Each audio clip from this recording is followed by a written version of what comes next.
হঠাৎ পিঠে খেতে ইচ্ছে করলে কোনো রকম পুর বানানোর ঝামেলা ছাড়া একদম কম খাটনিতে এই পিঠেটা বানিয়ে নিতে পারেন। খেতেও অসাধারণ লাগবে, বানানো একেবারেই সহজ।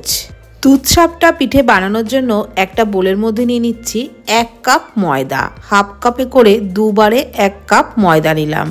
ওর মধ্যে দিয়ে দিচ্ছি হাফ কাপের থেকেও হাফ দিলাম চালের গুঁড়ো, আর ততটাই দিয়ে দিলাম সুজি। দিয়ে দিলাম খুব সামান্য একটু লবণ, আর হাফ কাপ দিয়ে দিলাম চিনি গুঁড়ো। সমস্ত শুকনো উপকরণ খুব ভালো করে আগে মিশিয়ে নিচ্ছি। আর চালের গুঁড়োটা কিন্তু আমি এখানে গোবিন্দভোগ চালের গুঁড়ো ব্যবহার করেছি। আপনারা যে কোনো আতপ চালের গুঁড়ো ব্যবহার করতে পারেন, তবে গোবিন্দভোগ চালের গুঁড়ো দিলে টেস্টটা কিন্তু অবশ্যই বেশি হবে। এবারে অল্প অল্প দুধ দিয়ে এটা ভালো করে ফেটিয়ে নিচ্ছি। একবারে দুধটা ঢেলে দেবেন না, তাহলে ব্যাটারটা পাতলা হয়ে যেতে পারে। অল্প অল্প করে দুধ দিয়ে খুব ভালো করে ফেটিয়ে নিতে হবে।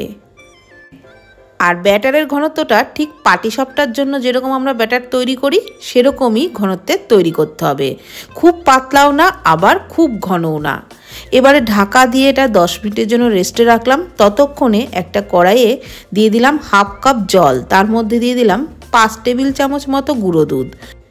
জল উষ্ণ গরম অবস্থাতেই কিন্তু গুঁড়ো দুধ মিশিয়ে নিলাম। এইবার এর মধ্যে দিয়ে দিচ্ছি 500 গ্রাম লিকুইড দুধ। এখানে আমি টোন মিল্ক দুধের ব্যবহার করেছি, আপনারা যে কোনো দুধ, ফুল ক্রিম দুধও অবশ্যই ব্যবহার করতে পারেন। এবারে কিন্তু দুধটাকে খুব ভালো করে ফুটিয়ে নিতে হবে। দুধ ভালো করে ফুটে উঠেছে, আর চারিদিকে যে সরগুলো পড়ছে সেটা কিন্তু চেঁচে দুধের সাথে মিশিয়ে দিতে হবে, তবে টেস্টটা দারুণ হবে। দুধ ভালো করেই ফুটিয়ে নিয়েছি। এবারে গ্যাসের ফ্লেম বন্ধ করে এর মধ্যে মিশিয়ে দিলাম পাটালি গুড়। পাটালি গুড়ের পরিমাণটা আমি বললাম না, আপনারা যেমন মিষ্টি খান সেই বুঝেই গুড়টা দেবেন। অনেক সময় গরম দুধের মধ্যে গুড় মেশালে দুধটা কেটে যায়, তো সেই কারণে যদি গ্যাসের ফ্লেম বন্ধ করে গুড়টা মেশানো হয় তাহলে কিন্তু দুধ কেটে যাওয়ার কোনো সম্ভাবনাই থাকে না। গুড় মেশানোর পর গ্যাসের ফ্লেম অন করে দুধটাকে ভালো করে ফুটিয়ে নিচ্ছি। আর আরেক দিকের বার্নারে একটা ফ্রাইং প্যানে পিঠেগুলো ভেজে নিচ্ছি। যে ব্যাটারটা তৈরি করে রেখেছিলাম তার থেকে 1 হাতা ব্যাটার এইভাবে একটু চাড়িয়ে দিলাম। অবশ্যই গ্যাসের ফ্লেম লোতে রেখেই কিন্তু এটা চাড়িয়ে দিতে হবে। আর নিয়েছি বেশ খানিকটা নলেন গুড়ের সন্দেশ, সেটাই এক পিঠের এক সাইড দিয়ে দিলাম। তারপর এইভাবে ভাঁজ করে উল্টে পাল্টে দুধ সাপটা বানিয়ে নিচ্ছি। ঠিক পাটিসাপটা যেভাবে বানায়, পাটিসাপটা একটু রোল করে বানাতে হয়, আর এটা একটা ভাঁজ দিলেই হয়ে যাবে।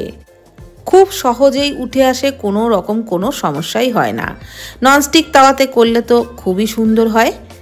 একইভাবে আমি সব পিঠেগুলোকেই তৈরি করে নিচ্ছি। ননস্টিক তাওয়া বা ফ্রাইং প্যানে এই পিঠেগুলো তৈরি করবেন, কোনো রকম কোনো সমস্যাই হবে না।